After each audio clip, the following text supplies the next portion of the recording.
Welcome back to our channel friends. मैं आप सबका अपने चैनल स्टॉक्स फॉर लाइफ पे बहुत स्वागत करता हूं। Welcome to STFL family. DFL members आपको पता है कि शाम को हमारी एक वीडियो आती है स्टॉक फटाफट या फिर न्यूज़ फटाफट, जहां पे वीडियो एक चर्चा ने कौन स्टॉक में क्या न्यूज़ आ रही है और क्या बेस्ट बाइंग लेवल इमर्ज हो रहा है। इतना फ्रेंड्स के लिए होमवर्क करके लाता हूँ। रिक्वेस्ट है वीडियो के एंड तक बने रहें। चैनल फर्स्ट टाइम होंगे सब्सक्राइब कर सकते हैं इस तरह क्वालिटी कंटेंट को सबसे पहले एक्सेस करने के लिए। Now without dealing any for time let's begin.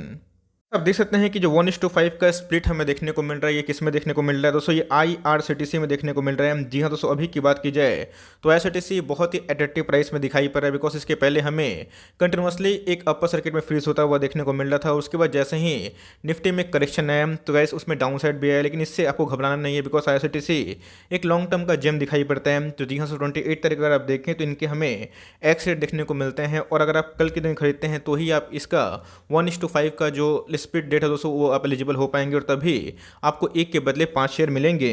इसके लिए खरीदना है नहीं, इसका आंसर है नहीं। लेकिन दोस्तों अगर आपको लॉन्ग टर्म में ऐसी कंपनी में भरोसा है तो जी हाँ, बेशक आप खरीद सकते हैं, बिकॉज जब प्राइस भागते हैं लोगों को कोई भी स्टॉक अच्छा लगता है। लेकिन दोस्तों जब मैंने आपको बताया था कि 5000 के ऊपर जब प्राइस गया था, वो कहीं ना कहीं दोस्तों अनकंफर्टेबल जोन था, और कहीं ना कहीं एफएनओ के बैंड के बाद भी अगर कंटिन्यूसली भागता है तो उसमें गिरावट होती है। तो यस एग्जैक्टली हमें फिबोनाची पैटर्न का 38% के आसपास करेक्शन देखने को मिल रहा है। ऑल्दो आज के दिन थोड़ी सी हमें एक रिकवरी देखने को मिली, और थोड़ा सा हमें 5% का अपसाइड दिखाई दे रहा था। के पास है एकदम कोई दिक्कत वाली बात नहीं है, hold it for long term. अच्छी कंपनी है, लॉन्ग टर्म में एक अच्छे खासे बेनिफिट दे सकते हैं। मैंने आपको हमेशा बताया है कि प्राइस को चेस मत करिए। इसके पहले दोस्तों ये स्टॉक 1300 से लेकर 1600 में बहुत बार एक रेंज बाउंड हमें देखने को मिल रहा था। उसके बाद हमें एक सडन तेजी देखने को मिली। तो मेरे हिसाब से गैस एक कंपनी लार्ज कैप कंपनी है, और जिस हिसाब से कंपनी के ग्रोथ निकल के आ रहे हैं फॉर लॉन्ग टर्म बहुत ही अच्छी है। तो अगर आपको स्प्लिट के बाद भी लेना है तो एक अच्छा डिसीजन हो सकता है। मुझे गैस स्प्लिट के बाद उतना मेजर कोई फॉल की उम्मीद नहीं है, बिकॉज इसमें एक करेक्शन पहले ही हमें देखने को मिल चुका है। मैं बोलूँगा कि ये एक वेलकमिंग मूव है। अगर आप लॉन्ग टर्म इन्वेस्टर हैं तो कोई भी स्टॉक में जब बबल फॉर्मेशन होता है तो उससे थोड़ी छुटकारा मिलना इंपॉर्टेंट होता है। तो जी हाँ, आपके पास है IRCTC, एकदम कोई दिक्कत वाली बात नहीं, कंटिन्यू करें फॉर लॉन्ग टर्म बहुत ही अच्छा। और चाहते हैं तो स्प्लिट के बाद लेना ही थोड़ा सा वाइज डिसीजन हो सकता है। ICICI बैंक की बात की जाए, देखते ही देखते ये स्टॉक हमें 800 के ऊपर देखने को मिला, और कल तो दोस्तों हमें इसमें 10 से 12% का अपसाइड दिखाई पड़ रहा था। तो 300 इंटरडे ट्रेड की बात की तो इसमें 10% से ऊपर उछाल देखने को मिला, क्योंकि इनके जो नंबर्स थे अपने आप में ही काफ़ी रोबस्ट हैं। और आज के कारोबार की बात की दोस्तों हमें थोड़ी सी फ्लैट कारोबार देखने को मिल रही थी, और थोड़ी सी माइनर से 1-1.5% के आसपास प्रॉफिट बुकिंग देखने को मिल चुकी थी। खरीदना कब है? मेरे हिसाब से ICICI बैंक में अभी भी एक अच्छा खासा पोटेंशियल है। आपको अच्छे से याद हो, कमेंट बॉक्स में जरूर बताइएगा कि मैंने ICICI बैंक को बहुत बार कवर किया था फिर नहीं किया था। बताया भी था कि बैंक निफ्टी में जब ट्रेंड आएगा तो उसमें ICICI बैंक थोड़ा डोमिनेट कर सकता है, बिकॉज जिस हिसाब से इनके डेटास देखने को मिल रहे थे अपने आप में ही काबिल तारीफ थे। तो मेरे हिसाब से ICICI बैंक एक फंडामेंटली बहुत ही अच्छी कंपनी है, और आपके पास अगर है तो उसको कंटिन्यू करें, और नहीं भी है तो SIP की वजह से उसको उठाना स्टार्ट कर दीजिएगा। तो मेरे हिसाब से अभी भी एक बैंक निफ्टी में एक अच्छी खासी इन्फ्लो की संभावना है। तो लॉन्ग टर्म में ICICI बैंक आपको अच्छा खासा रिवॉर्ड दे सकता है। आपके पास है, आपको जरूर कंटिन्यू करना चाहिए।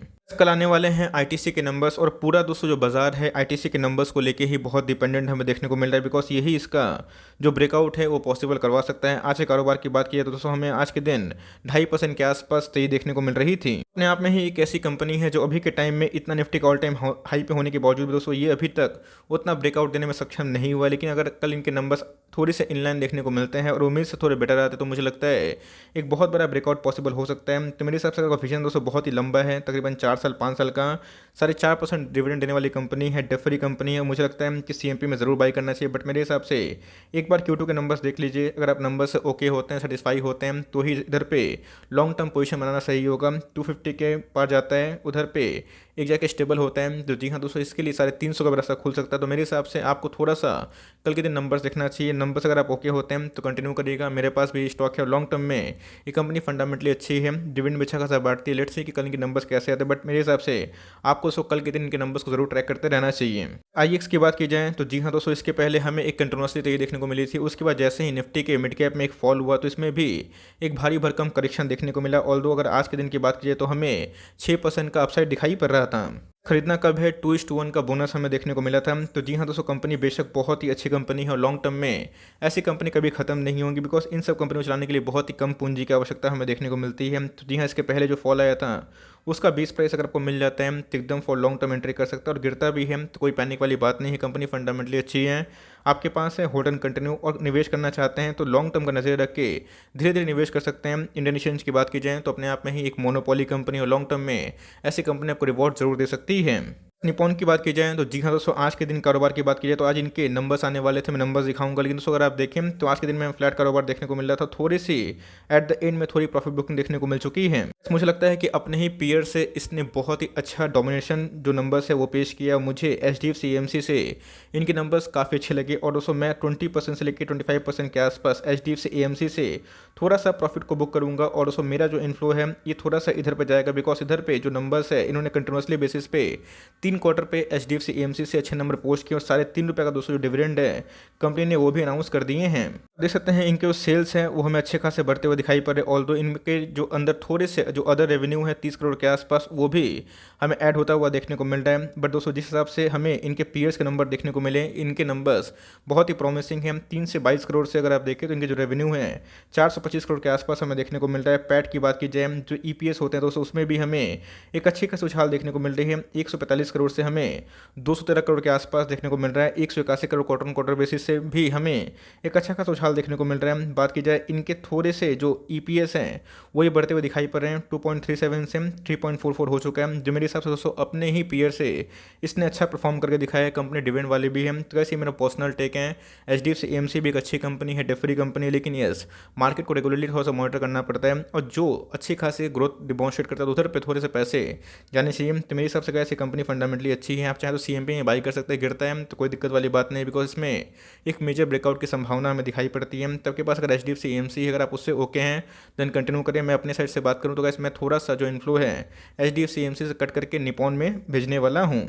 बात की जाए MGL की तो जी हाँ दोस्तों, आज हमें 2-3% के आसपास उछाल देखने को मिल रहा था और आज के दिन हमें सक्सेसफुली 1000 के ऊपर क्लोजिंग देखने को मिल चुकी है। इस नंबर्स की बात की जाए तो नंबर्स अपने आप में ही इन्होंने अच्छे खासे पेश किए हैं। ईयरली बेसिस की बात की जाए तो उसमें हमें 14 का EPS से 20 का EPS देखने को मिल रहा है। ऑल्दो क्वार्टर क्वार्टर की बात की जाए तो वो थोड़ा सा डाउन साइड देखने को मिल रहा है, बट दोस्तों ये सब बहुत ही रिस्क फ्री कंपनी हमें दिखाई पड़ती है। 10,000 करोड़ के आसपास की मार्केट कैप है, महज 12 का ही PE पे हमें देखने को मिलता है। तो मेरे हिसाब से गाइस आपको जरूर कंटिन्यू करना चाहिए। फ्रेश बाइंग की बात की जाए 970 से लेकर 950 ये इनके अल्टीमेट एक बहुत ही सपोर्ट जोन है, अगर इधर मिलता है आप बाई कर सकते हैं। बहुत लोग पूछ रहे थे कि सर इधर पे मैंने बाई किया हुआ है, कोई दिक्कत वाली बात नहीं है, आपने अच्छे स्टॉक को होल्ड किया है। ये हो गए IGL हो गए, सारे के सारे अच्छे कंपनी हैं, हमेशा नहीं भागता, लेकिन इनका जो ट्रैक रिकॉर्ड है 20-25% के आसपास से देखने को मिलता है। तो IGL इससे बड़ी कंपनी है, तो आपका निवेश अगर आपको सेफ साइड में जाना है तो IGL जो इंद्रप्रस्थ गैस लिमिटेड है उस पर आप निवेश कर सकते हैं। बट मेरे हिसाब से ये भी एक अच्छी कंपनी है, आपके पास है, आप जरूर कंटिन्यू कर सकते हैं। आज की बात की जाए तो आज हमें लक्ष्मी ऑर्गेनिक में एक अपर सर्किट देखने को मिल रहा है और आज के कारोबार की बात की जाए तो आज हमें 459 के भाव पे क्लोजिंग होता हुआ देखने को मिल रहा था। ये भी फंडामेंटली बहुत ही मजबूत कंपनी है और इधर पे इनके जो Q2 के नंबर्स है वो इनलाइन नहीं आएंगे, कंपनी ने पहले ही बता दिया था। तो भाई कंपनी के शेयर प्राइस में गिरावट क्यों देखने को मिल रही है, क्योंकि इनके शेयर प्राइस काफ़ी बढ़ चुके थे और केमिकल में एक गिरावट अगर होती है तो कोई भी स्टॉक बचेगा नहीं। बट मेरे हिसाब से कंपनी एसिटाइल इंटरमीडिएट में एक चैंपियन कंपनी दिखाई पड़ती है और बहुत लोग इधर पे निवेश का मौका ढूंढ रहे थे। तो वैसे मुझे लगता है कि जो आज का लो था वो अपने आप में ही बहुत अच्छा निवेश का मौका है और ये CMP में भी आपको बाई करना है। तो फॉर लॉन्ग टर्म गिरता है तो पैनिक मत करिएगा, 430 के आसपास 410 के आसपास भी आ सकता है अगर मार्केट गिरता है तो मैं बोल रहा हूँ। बट मेरे हिसाब से कंपनी फंडामेंटली अच्छी है, आप चाहे तो उसको भी एटम डिप्स कर सकते हैं। बात की जाए सुदर्शन जो एक डायग्नोसिस कंपनी है उसको डॉक्टर लाल पैथलैब ने 100% जो इक्विटी है उसको एक्वायर कर लिया है। ये दोस्तों बहुत ही मैं बोलूँगा कि एक अच्छा ब्रेक थ्रू है जहाँ पे कंपनी अपने एक्सपेंशन में काम कर रही है। ऑल्दो इनके क्वार्टर ऑन क्वार्टर जो नंबर है वो डेंट हमें देखने को मिल रहे थे और ईयर ऑन ईयर नंबर की बात की जाए तो उसमें हमें एक अच्छी खासी उछाल देखने को मिल रही है। डॉक्टर लाल पैथलैब की बात की जाए मुझे बहुत ही कंपनी पसंद है क्योंकि इनके जो चेन हैं वो नेवर एंडिंग हमें देखने को मिलते हैं। तो जी हाँ, अगर क्वार्टरली बेसिस पर अगर आप देखें तो नंबर आपको अच्छा लगेगा नहीं, क्योंकि उस समय याद रखिए दोस्तों कोविड का सेकेंड वेव था और जहाँ पे इनकी टेस्टिंग काफ़ी बढ़ चुके थे, तो आप उधर से कंपेयर नहीं कर सकते। बट मेरे हिसाब से ईयरली नंबर्स इन्होंने अच्छे खासे पेश किए हैं और जो एक्विजिशन की न्यूज़ है वो काफ़ी तक प्रॉमिसिंग है। तो मेरे हिसाब से कैसे अगर आपको कोई भी हेल्थ केयर सेक्टर में चेन वाली कंपनी में निवेश करना है तो कैसे मस्ट बाई वाली कंपनी है, आप CMP में भी आराम से बाई कर सकते हो, आपके पास है, एकदम कंटिन्यू करें फॉर लॉन्ग टर्म। ये कंपनी बहुत ही मजबूत है और मुझे लगता है डाउनसाइड बहुत ही मिनिमम में हो सकता है कि आने वाले कल में 5-7% गिर जाए, लेकिन अपसाइड की बात की जाए 4400 का स्टॉक है, आपको घुसने का बहुत अच्छा मौका मिल रहा है। पॉलीकैप की बात की जाए तो जी हाँ, सो इनके Q2 के नंबर्स की बात की जाए तो हमें इनलाइन देखने को मिल रहे थे और हेवल से मुझे इनके नंबर थोड़े से पर्सनली पसंद आए, ऐसा मेरा पर्सनल ओपिनियन है। आज के दिन कारोबार की बात की जाए हमें 1-1.5% के आसपास गिरावट देखने को मिल रही थी। जब से FNO का स्टॉक बनाया तब से हमें एक अच्छी खासी उछाल देखने को मिली। 1800 के बाद इसने एक अच्छा खासा उछाल लगाया था, 2500 के बार भी गया था। उसके बाद अगर आप देखें तो 10% के आसपास करेक्शन दिखा चुका है। तो मेरे हिसाब से ये 2300 का लेवल सस्टेन नहीं कर पाता है तो आने वाले कल में दोस्तों ये एकदम 2250 के आसपास दिख सकता है और इसको तोड़ता है तो जी हाँ, ये एक बार अपना जो इसके पहले वाला बॉटम था 2050 के आसपास उसको भी लगाने की कोशिश कर सकता है। बट कंपनी फंडामेंटली अच्छी है, इसको यार टाइम मत करिए। और आपको कंपनी पसंद है तो एसआईपी की वजह से करिए। वायर्स की बात की जाए, पंखे की बात की जाए, लाइट्स की बात की जाए, तो ये सब बहुत ही मार्केट डर और प्रूवन कंपनी हमें दिखाई पड़ती है। तो मेरे हिसाब से पॉलीकैब, हेवल्स सारे के सारे एवरग्रीन स्टॉक है, कभी भी एंट्री करते हैं तो लॉन्ग टर्म का विजन रहेगा तो लॉस कभी नहीं होगा। आपको 10 स्टॉक खरीदना है, 3-4 स्टॉक से शुरुआत करते हैं और कभी भी गिरता है तो कोई दिक्कत वाली बात नहीं, इसको एड इंड्यूस करें। पॉलीकैब इंडिया बहुत अच्छी कंपनी और मुझे भी कंपनी बहुत ही पसंद दिखाई पड़ती है। बहुत लोग बोल रहे कि सर वर्लपूल में क्या किया जाए, बिकॉज 29 तारीख को पता है कि एफएनओ का इंक्लूजन हमें देखने को मिलेगा, जहाँ पे एसबीआई कार्ड ये हो गए, जीएसपीएल हो गए, लॉरस लैब हो गए, इनका नाम देखने को मिलेगा। मैं एक ही बात बोलूँगा कि होल्ड एंड कंटिन्यू करें। डेफरी कंपनी है, खोने के लिए कुछ नहीं है, पाने के लिए बहुत कुछ है लग रहा है दोस्तों। लेकिन मार्केट में आपने देखा है कि मिड कैप और स्मॉल कैप में थोड़ी सी प्रेशर देखने को मिली है। मार्केट ही गिरेगा तो भाई कोई बचेगा नहीं। बट मेरे हिसाब से कंपनी फंडामेंटली बहुत ही मजबूत है और आपके पास है तो एकदम कंटिन्यू करें। सीएमपी में बाई करते हैं तो मेरे हिसाब से कम थोड़ा सा विजन लंबा रखिए। अगर आपका नेक्स्ट समर टारगेट है तो मुझे लगता है गैस ये एकदम आपको निराश नहीं करेगी और कम से कम आपको आने वाले समर तक 30 से 40 के 50% वेरी वेरी गुड केस में ये आपको रिटर्न दे सकती है। तो मेरे हिसाब से इसमें डाउनसाइड ना के बराबर है। 200 पॉइंट का अगर फॉल है तो 1000 पॉइंट का गेन भी है। तो मेरे हिसाब से आपको ज़रूर वर्लपूल को नज़र रखना चाहिए। अगर आपको डिफेंसिव कैटेगरी में कोई भी कंज्यूमर ड्यूरेबल प्रोडक्ट्स में निवेश करना है तो एकदम कर सकते हैं। ये हो गए, वोल्टास हो गए, एक अच्छी कंपनी है, आप लिए हुए हैं तो कोई फंसे हुए नहीं है। आपके पास टाइम है, टाइम दीजिए, आपके पैसे रिकवर भी होंगे, पैसे बनेंगे भी, बिकॉज इसने अभी भी अपना प्री कोविड लेवल तोड़ा नहीं है। तो मुझे लगता है कि इसमें बहुत क्षमता है और इसमें एक अपसाइड बहुत ही ह्यूज है। और एक बार ये एफएनओ में आएगा तो गैस इसमें एक अच्छे खासे वॉल्यूम्स भी वापस आ सकते हैं। याद रखिएगा डेट 2 नवंबर को इनके डेट आ चुके हैं।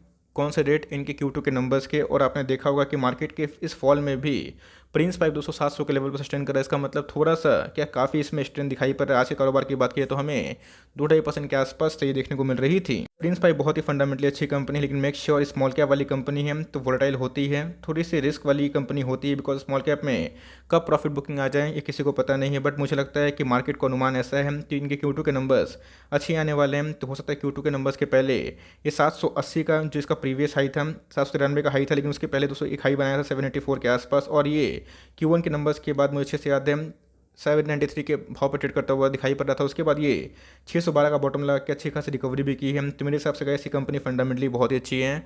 आपको लगता है कि कंपनी का फ्यूचर क्या होगा तो आप Q2 के नंबर्स का वेट कर सकते हैं। बट मेरे हिसाब से आप लिए हुए हैं, होल्ड एंड कंटिन्यू करें। आपको लगता है कि इधर पे नहीं भाग रहा है, आपको निकल जाना चाहिए, तो भाई मर्जी आपकी। बट मैं इसको कंटिन्यू करूँगा बिकॉज स्मॉल कैप में ये काफ़ी पोटेंशियल लगती है। लॉन्ग टर्म में ये कंपनी आपको रिवॉर्ड जरूर कर सकती है बिकॉज मार्केट में पैसे एक दिन में नहीं बनते। आपके पास टाइम नहीं रहेगा, विजन नहीं रहेगा तो इस कंपनी के ग्रोथ पर आप पार्टिसिपेट नहीं कर पाएंगे और हमेशा आप निकलने की कोशिश करेंगे। तो मेरे हिसाब से कंपनी अच्छी है और मैं इसको जरूर कंटिन्यू करूंगा। और एक बार नंबर्स देख लीजिए, अगर आपको इन लाइन लगते हैं तो आप इधर पे लॉन्ग टर्म का प्लानिंग प्रिंस पाइप में बना सकते हैं।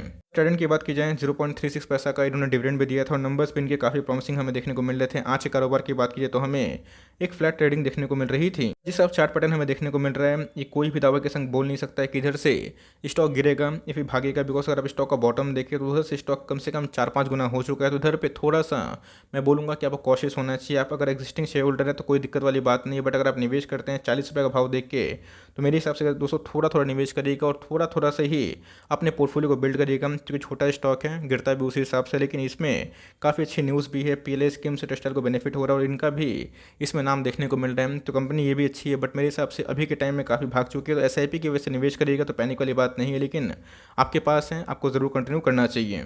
एसबीआई कार्ड्स एंड पेमेंट्स की बात की जाए तो जी हाँ दोस्तों 28-29 को लगभग इनके भी नंबर्स आने वाले हैं। देखते हैं नंबर्स कैसे होते हैं। बट मेरे हिसाब से जो नंबर्स बजाज फाइनेंस ने पेश किए हैं उसी के हिसाब से हमें देखने को मिल सकता है। देखना बनता है कि इनके पैट में क्या उतार चढ़ाव देखने को मिलता है और प्रोविजनिंग कंपनी कैसे करती है। ऑल्दो अगर आज के कारोबार की बात की तो हमें फ्लैट ट्रेडिंग देखने को मिल रही थी। अच्छी कंपनी है। 29 तारीख को इनका एफएनओ में इंक्लूजन देखने को मिलेगा। तो जी हाँ, इसके पहले इसने बहुत बार बॉटम भी लगाया है 1000 के आसपास, 1100 के आसपास। उसके अगर आप देखें तो 1100 के ऊपर कंफर्टेबली ट्रेड करता हुआ दिखाई पड़ रहा है। तो मेरे हिसाब से एक बार नंबर्स का सही आते हैं और इसका जो एफएनओ इंक्लूजन है अगर उनका भी इंपैक्ट सही होता है तो इसमें एक मैसिव अपसाइड दिखाई पड़ता है। तो मेरे हिसाब से अगर आपको नंबर सही लगते हैं देन कंटिन्यू आप कर सकते हैं। मैं अपनी साइड से बात करूँ तो इधर पे मुझे कंपनी बहुत ही पसंद है और क्रेडिट कार्ड का जो ग्रोथ है आने वाले कल में भी एक अच्छा खासा रहने की उम्मीद है। तो मैं ज़रूर कंटिन्यू करूँगा। आपको लगता है कि निवेश करना है तो आप एक बार Q2 के नंबर सीख लीजिए और उधर पे आप चाहे डिसाइड कर सकते हैं। एक फॉल आता है 1080 के आसपास, 1070 के आसपास, उधर पे दोस्तों फिर से एक घुसने का मौका मिल सकता है और बहुत ही अच्छा लकी होंगे कि फिर से आपको 1030 के पास मिलेगा। मिलेगा, उधर पे गैस आप चाहें तो 100 पॉइंट का आराम से पोजिशन भी कर सकते हैं, जो कि 8-10% के आसपास होता है।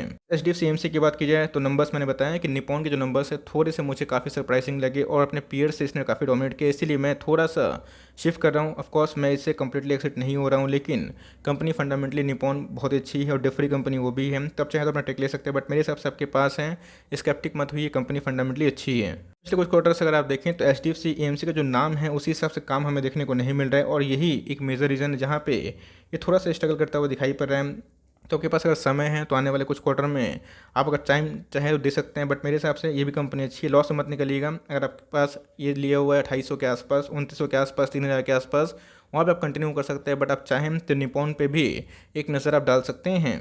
बात की जाए रिलैक्सो फुटवेयर्स में फॉल कब आएगा, तो भाई ये चट्टान है, आपको मैंने पहले ही बताया था। आज के कारोबार की बात की जाए तो हमें 2.5% के आसपास तेजी देखने को मिल रही थी। ये सब स्टॉक कभी किसी को घुसने का मौका देता नहीं है, और इन सब स्टॉक्स में कभी भी गिरावट होती है तो मुझे लगता है कि आपको ज़रूर वेलकम करना चाहिए। अगर आप सोचते हैं कि बहुत ही मेजर फॉल होगा तो होता नहीं है, और ये स्टॉक हमेशा भागते रहते हैं। तो SIP की वजह से आप इधर पर निवेश करें, आने वाले 5-7 साल में यही प्राइस आपको सस्ता लगेगा, लेकिन इधर पे प्राइस आपको महंगा लगता है। तो ये इसलिए लगता है बिकॉज आप लोग निवेश नहीं करते हैं, और धीरे धीरे निवेश करते रहिएगा। ऐसे स्टॉक में आपको 30 से 50 पॉइंट का एक गैप मिलता है, 3 से 5% करेक्शन मिलता है, तो वही दोस्तों एक घुसने का मौका होता है। तो मेरे हिसाब से रिलैक्सो फुटवेयर्स बहुत ही मजबूत कंपनी है, और ये लॉन्ग टाइम मल्टीबैगर रहेगा, बिकॉज ग्राउंड उनके बिजनेस कभी खत्म होने वाला नहीं है, आपके पास है, आपको जरूर कंटिन्यू करना चाहिए। At last but not least बात की जाए आवास फाइनेंशियल लिमिटेड, 28 तारीख को दोस्तों इनके आने वाले हैं Q2 के नंबर्स, और नंबर्स सही आएंगे। इसी की वजह से मार्केट इसको 2800 के भाव पे ट्रेड करता हुआ दिखाई पड़ रहा है, और एकदम अपने ऑल टाइम हाई के कगार पर देखने को मिल रहा है। मेरी कमेंट्री भी एकदम साफ है, इसको आराम से होल्ड एंड कंटिन्यू करें। इसके पहले भी इसने एक मेजर फॉल दिखाया था 2350 के आसपास, और मैंने बताया भी था कि बैंक निफ्टी और NBFC में ट्रेंड चेंज होगा, उधर पे इन सब स्टॉक्स में एक काफ़ी रैली हमें देखने को मिल सकती है। तो आवास फाइनेंशियल बहुत ही मजबूत कंपनी है, फंडामेंटली बहुत ही सेफ कंपनी दिखाई पड़ती है, हाई ग्रोथ भी है। तो Q2 के नंबर्स देख लीजिए, अगर आपको ओके लगते हैं तो उधर पे फॉर लॉन्ग टर्म पोजीशन बना सकते हैं। नंबर्स अगर इनलाइन नहीं आते तो उससे प्रॉफिट बुकिंग भी आएगी, बट मुझे लगता है कंपनी में काफ़ी ग्रोथ है, तो मैं इधर पर कंटिन्यू करूँगा। एक बार देखते हैं कि इनके 28 के नंबर्स क्या आने वाले हैं। So for timing that's end of the stock फटाफट सीरीज। आई होप मेरे एफर्ट आपको अच्छा लगा। वीडियो अच्छी लगी तो लाइक कर दीजिएगा, चैनल फर्स्ट टाइम होंगे तो याद से सब्सक्राइब करना भूलिएगा। फर्दर कोई डाउट है उसको ड्रॉप कर सकते हैं, और कुछ रिव्यू चाहिए उसका नाम भी ड्रॉप करना भूलिएगा। I would love to make a video on your demand. Guys मिलते हैं जल्दी ही, तब तक के लिए bye. Thanks for listening friends, God bless you all.